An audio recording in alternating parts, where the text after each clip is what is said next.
Everyone, नमस्कार, प्रणाम, हर हर महादेव। स्वागत है आप सभी का फिर से एक नई वीडियो, नए ब्लॉग में। आज मैं ना आपके साथ शेयर करने जा रही हूँ अपना नाइट किचन क्लीनिंग का ब्लॉग। मतलब आप ये भी बोल सकते हैं कि मैं चाहती हूँ कि मेरी नाइट किचन क्लीनिंग ऐसी हो, क्योंकि जो है रात का खाने पीने मतलब किचन का काम जो है ना वो रितु संभालती है। मैं सुबह का और दोपहर का संभालती हूँ और रात का वो संभालती है, इसलिए वो सारा कुछ करके गई हुई है फ़िलहाल। पर भूमि के पापा लेट आते हैं, मेरे बच्चे भी खाना लेट खाते हैं, और जब तक वो खाना नहीं खा रहे तो उन्हें कॉफ़ी वगैरह चाहिए होती है, तो दूध के बर्तन हो जाते हैं। आप देख ही सकते हैं इतने बर्तनों का ढेर है। और हॉट केस जो है रोटी का, इसे भी मैं रात में डेली खाली करती ही हूँ। मुझे इसे ऐसे ही रखना अच्छा नहीं लगता है। और कुछ दिन पहले मकर संक्रांति थी, उस दिन जो उसमें कुछ पकवान वगैरह बनते हैं ना, हमारे 10-15 दिन चलते हैं, बच्चे खाते हैं, तो वो पतीला भी हमारा उसमें बहुत थोड़ी सी रह गए थे, काफ़ी दिन से पड़ा हुआ था, वो भी मैंने खाली किया। इधर जो आपको ब्लू कलर का डिब्बा दिख रहा है साइड में, इसमें भर दिया। इतने ही रह गए थे, पतीला बहुत बड़ा था। तो जितने एक्स्ट्रा बर्तन होते हैं ना किचन में, मैं सारे खाली कर देती हूँ। मुझे अच्छा नहीं लगता, छोटी सी किचन है और जगह पहले ही नहीं होती, फिर हम ऐसे बर्तनों में चीज़ें रख के रखे रहे ना, तो काफ़ी सारे बर्तन निकले थे आज मेरे। उसके बाद फिर मैंने सारे बर्तन वॉश किए और अभी मैं साफ़ करने लगी हूँ सिंक को पहले मैं जो नॉर्मल हमारा स्क्रब होता है जिसे बर्तन वॉश करती हूँ उसी से कर लेती हूँ। पर जो उसकी जालियाँ हैं ना, उनके लिए मैंने एक अलग से स्क्रब रखा हुआ है। तो जाली भी अच्छे से साफ़ करने के बाद, कचरा वगैरह सारा निकालने के बाद, मैंने दोनों तीन स्क्रब मेरे, तीनों स्क्रब को अच्छे से धोया और उसका सारा पानी निचोड़ के उन्हें सिंक के ऊपर ही रख दिया सूखने के लिए। जो विम बार का डिब्बा होता है ना, उसके ऊपर नहीं रखना है, क्योंकि फिर वो सूखेगा नहीं और विम बार भी गलेगा। तो अच्छे करके चलो कंबल ले लेती हूँ, पैरों में ठंड बहुत ज़्यादा लग रही थी, निचोड़ के रख दी है। अभी मैं यहाँ पे साफ़ करने लगी हूँ गैस और काउंटर टॉप। वैसे जैसे मैं आपको बताया रितु का काम है, वो करके गई हुई है, पर फिर भी मैंने यहाँ पे सब्जी रोटी वगैरह गर्म की ना, तो स्लैब गंदी हो जाती है। फिर अच्छे से पूरी स्लैब को भी साफ़ कर रही हूँ, जिससे कि कोई कॉकरोच वगैरह ना आए। जितना जूठा किचन में पड़ा रहेगा ना, गंदा किचन पड़ा रहेगा, उतने ज़्यादा कॉकरोच आने के चांसेस रहते हैं। पहले मेरे किचन में बहुत कॉकरोच होते थे, पर अब नहीं दिखाई देते कोई भी।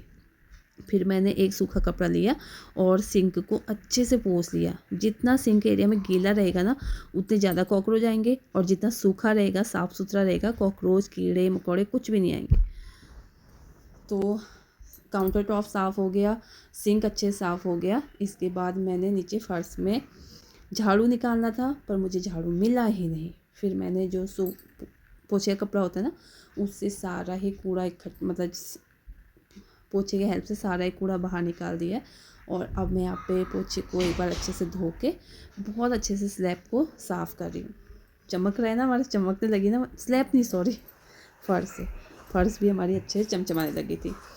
तो यार मुझे बहुत ज़्यादा शौक़ है किचन को सजाने का, किचन में काम करने का, किचन को क्लीन रखने का बहुत ज़्यादा शौक़ है मेरा, जो कि फ़िलहाल पूरा नहीं हो पा रहा है। कोई बात नहीं, कभी टाइम आएगा, पर वो टाइम से आए तो ठीक है। पता लगा मैं बूढ़ी हो गई फिर वो टाइम आ रहा है। तो मेरी छोटी सी किचन है, इसको भी फिर मेरी कोशिश रहती है कि मैं इसे भी अच्छे से करूं। अभी यहाँ पे अब रात सोने से पहले सुबह के ब्रेकफास्ट का भी सोचना पड़ेगा। कल है संकट चौथ, तो उसके लिए मैं यहाँ पे, उसके लिए नहीं, सुबह ब्रेकफास्ट के लिए मैंने यहाँ पे भिगा दिए काले चने, जो कि सुबह में बच्चों को काले चने की जो दाल बनाऊंगी ना, उसके साथ पूड़ियाँ दे दूँगी टिफ़िन में। भूमि के पापा को पसंद है, वो भी खा लेंगे रोटी के साथ। और दोपहर में इसी के साथ बन जाएंगे चावल, क्योंकि मेरा भी व्रत है, रितु का भी व्रत है। तो रहे बच्चे, भूमि के पापा और मम्मी। तो कुछ इस तरीके से रात की सुबह की प्लानिंग भी रात में ही करनी पड़ती है। अगर सुबह में हम सोचने बैठे ना कि क्या बनाए, तो काम टाइम से कभी नहीं हो पाएगा। इसलिए एक रात पहले ही सोचे कि कल सुबह हमें क्या क्या करना है, तो बहुत अच्छे से काम होते हैं, रिलैक्स रहता है माइंड भी, चिड़चिड़े नहीं होते हम। अभी फ़िलहाल ये नेक्स्ट मॉर्निंग हो चुकी है। यहाँ पे मैंने आटा गूँथ लिया है और पीछे आप देख सकते हैं कुकर चढ़ाया हुआ गैस पे, उस पे है हमारी दाल, जो कि मैंने 3-4 पानी अच्छे से धोई, और इस पे आ चुकी है एक सीटी। जैसे इस पर सीटी आई ना, मैं इसको छोटे वाले चूल्हे पे ट्रांसफ़र कर दिया। अब मैं दूध यहाँ पे उबलने के लिए रख रही थी। जो कि चाय का दूध है। चाय का दूध यहाँ पे बॉईल होने के लिए मैंने रखा और दाल के लिए मैंने सोचा मैं मसाला बना देती हूँ। टमाटर मैंने काटे, मैं चली गई अंदर मिक्सी में पीसने। मुझे लगा जब तक मैं आऊँगी दूध इतनी जल्दी तो नहीं उबलेगा, पर जब तक मैं आती ना दूध सच में उबल चुका था। आधा गिलास दूध मेरा निकल गया बाहर, गैस के ऊपर स्लैब में पूरा बिखर गया। यहाँ पे जो मैं जार में टमाटर पीस के लाई थी ना, 3-4 टमाटर, उसमें मैंने सारे मसाले डाल दिए, ऊपर से थोड़ा सा पानी। ये मसाले टमाटर के साथ अच्छे से भीग जाएंगे ना तो बहुत अच्छा मतलब अलग टेस्ट आता है जब हम मसाले भिगा के तड़का बनाते हैं। तो फिर मैंने यहाँ पे जो दूध गिरा हुआ था ना, इससे अपना जो स्पॉन्ज वाला स्क्रब है ना उसे अच्छे से वॉश करके उससे सारा ही दूध मैंने गिलास में इकट्ठा कर लिया, जो कि मेरा टोमू पिएगा। वो ना 15-20 दिन का था, हमारे गेट के बाहर आया, उस दिन मैंने उसे दूध पिलाया। और वो दिन है, आज का दिन है, उसे सिर्फ दूध चाहिए रोटी के साथ। वो बिना दूध की रोटी नहीं खाता है, तो उसके काम आ जाएगा, कोई बात नहीं। फिर उसके बाद मैंने यहाँ पे अपना मतलब बच्चों के लिए दूध जो है वो भी गर्म करने के लिए रख दिया था। मुझे नहाना था, मैं सोचा था सुबह में उठ के सबसे पहले नहा लूँगी, पर पहले ऋतु चली गई, फिर भूमि चली गई। भूमि जल्दी उठ जाती है, भूमि के पापा रवि तो अभी तक सोए हुए। भूमि चली गई, फिर मैंने सोचा अब मैं जाऊँगी, दूध उबल रहा है, दाल भी बॉईल हो रही है। तो फिर भूमि बोलने लगी मम्मा मेरे बालों में तेल लगा दो। अब मैं कहा ठीक है, उसके बालों में तेल लगाया। फिर मैं किचन में आई, इतने में दूध मेरा उबल चुका था। तो मैंने क्या किया, दूध आधा दूध हम निकाल के रख देते हैं और आधे दूध में है ना इलायची और हल्दी का पाउडर मैं डाल देती हूँ, जिससे कि मतलब सर्दियों में हल्दी वाला दूध पीना चाहिए। तो वहाँ पे दूध मेरा तैयार हो गया था, हल्दी वाला दूध मैं ले आई थी बच्चों के लिए। अभी जब मैं दूध लेके अंदर आई ना तो मैं देखा अरे वाह, पतिदेव भी उठ चुके हैं, उनका बेटा भी उठ चुका है और भी बेड जो है खाली पड़ा है। फिर मैंने चादर उठाई अच्छे से झाड़ी, सारा बिस्तर इकट्ठा किया। तो जब बेड सेट कर लेना हम सुबह में आपका मतलब जो रूम में झाड़ू पोछा नहीं भी होना आपसे, सुबह सुबह बस जो आपका बेड है ना वो बना लो, उसे अच्छे सेट कर लो, बहुत अच्छा लगता है। ऐसा लगता है कि हाँ काफ़ी हद तक हमारे काम हो चुके। तो फिर बेड सेट किया, फिर बच्चे भूमि के पापा ये लोग बैठ गए दूध पीने, और मैं फ़िलहाल नहीं पी रही हूँ क्योंकि अभी मुझे पूजा करनी है, उसके बाद ही मैं अपना मुँह जूठा करूँगी। फिर बच्चों को मैंने स्कूल भेजा। भूमि के पापा बोले कि मैं भी आज जल्दी जाऊँगा, काम आया हुआ है। उन्हें मैंने दुकान पे भेजा, ब्रेकफास्ट करवा दिया था। फिर मैं नहाई, सिर नहाया है, व्रत वाले दिन सिर नहाना ज़रूरी होता है। फिर मैंने सूर्यदेव देवता को जल चढ़ाया, तुलसी मैया को जल चढ़ाया।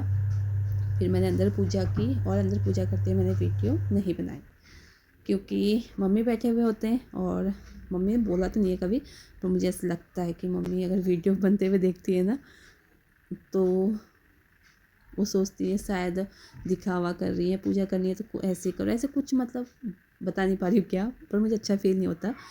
फिर पूजा करने के बाद मैं रूम में आई, मैंने सॉक्स पहनी, बहुत ठंड लग रही थी बाहर ना, बहुत ज़्यादा धुंध पड़ी हुई है, बहुत ज़्यादा, दूर दूर तक कुछ दिखाई भी नहीं दे रहा था। फिर मैंने यहाँ पे अपने लिए बनाई चाय।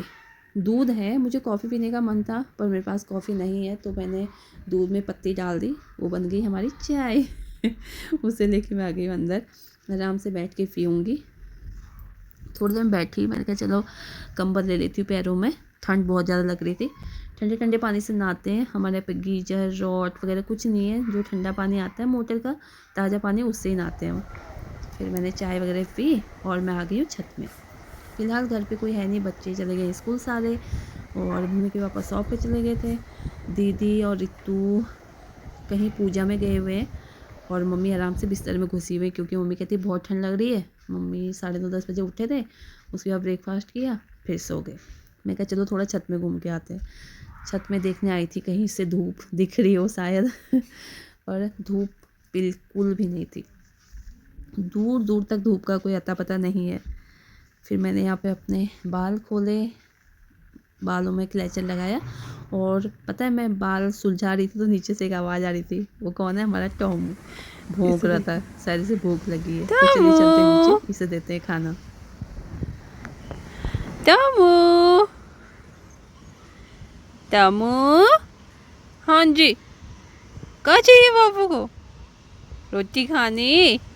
रोटी भी नहीं खाता है, ये बहुत ख़राब है। रोटी भी इसको दूध के साथ चाहिए होती है। टमू, आजा, आजा, चल मैं आई मैं।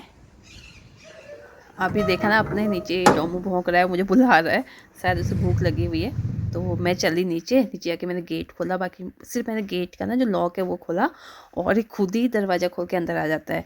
2 हाथ ऊपर करता है, गेट को धक्का देके सीधे अंदर आ जाता है।